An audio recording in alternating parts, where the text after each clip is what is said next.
નથી. જીવ લુચ્ચો છે. પોતાના સગા માટે કાંઈક કરવું પડે તો આનંદ થાય. રાત્રે 11 વાગે 12 વાગે 1 વાગે જો સગો ભાઈ ઘરે આવે તો એની માટે એમ કહે કે નાસ્તો કરીને આવ્યો છું, તોય 2-3 આઈટમો બનાવે અને ખવડાવે. અને કોઈ રાત્રે 12-1 વાગે સાધુ સંત નીકળ્યો હોય ને આપણે એમ કહી કે જમાડવો છે તો નહીં. અત્યારે કેમ મોડા આવ્યા છે, કાંઈ છે ને નીંદર આવે છે, સુઈ જવું છે.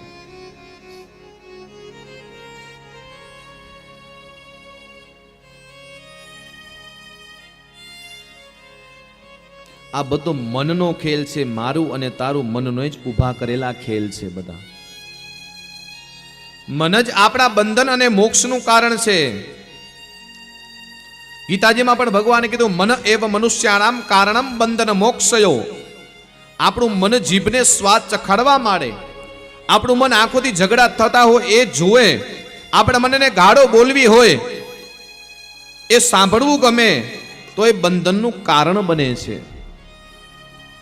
આપણા મનને એમ લાગે કે જીભથી હરિ નામ લેવું જોઈએ, આંખથી હરિ દર્શન કરવા જોઈએ, કાનથી હરિ કથા સાંભળવી જોઈએ, તો એ મન મોક્ષનું કારણ બને છે. નહીં તો જે કાને હરિની કથા નથી સાંભળી એ કાને ગોસ્વામી તુલસીદાસજી શું કીધા ખબર છે?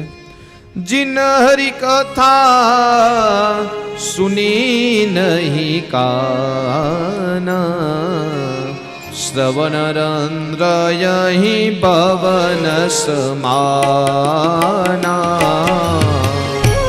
जिन हरि कथा सुनी नहीं काना, श्रवण रंद्र अही पवन समाना. नयन संत दर्श नहीं देखा, लोचन मोर पंख करे लेखा. नयन संत दर्श नहीं देखा, लोचन मोर पंख कर लेखा. जिन हरि कथा सुनी नहीं काना, श्रवण रंद्र यही पवन समाना. जिन हरि कथा सुनी नहीं श्रवण रंद्र यही पवन समाना. તુલસીદાસજી કહે છે જે કાને હરિની કથા નથી સાંભળી એ કાન શ્રવણ રંત્ર ભવન સમાના. અહીં એટલે સાપને રહેવાના દર છે. જે કાને કથા નથી સાંભળી ને એ કાન સાપને રહેવાના દર છે. જે આંખો સંતના દર્શન નથી કરતી એ આંખો ખાલી મોરના પીછા શોભે ને એમ પાપડ શોભે છે, બાકી કઈનો અર્થ નથી. કાનથી હરિકથા સાંભળી જોઈએ, આ આંખથી ભગવાનને નિહાળવા જોઈએ, ભગવાનના દર્શન કરવા જોઈએ, ભગવાનને જોવા જોઈએ. जिन हरि कथा सुनी नहीं काना, श्रवण रंद्र यही पवन समाना. जिन हरि कथा सुनी नहीं गाना, श्रवण रंद्र यही पवन समाना.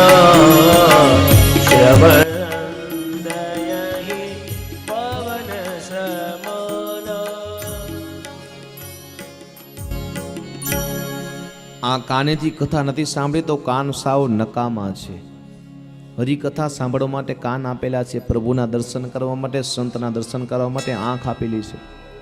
એનાથી દર્શન કરો, ભગવાનની મૂર્તિને નિહાળો.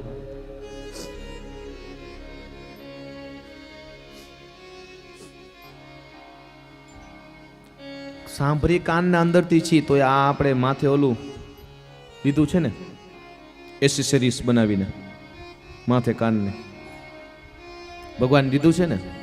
ભગવાનને ખબર હતી કે આ લોકો બહુ જોઈ જોઈને થાકી રહેશે ને પછી ચશ્મા આવશે ને પહેરા લટકાડવા માટે કંઈક ખપશે ને કે ખીલીઓ મારવી પડે પછી. ભગવાનને ખબર હતી કે આયુ ભગવાનના દર્શન બહુ કરશે નહીં એટલે ચશ્માના નંબર તો આવી જશે એમને. મોબાઈલ આવશે, ટીવીઓ આવશે એટલે દર્શન કરશે નહીં. એટલે એ બધું આ એસેસરીઝો બધી દીધી છે. આની કઈ જરૂર નથી હતી. સાંભળવું તો અંદર જે કાણું છે ને અંદરથી સંભળાય છે ને, આની કાંઈ જરૂર નથી.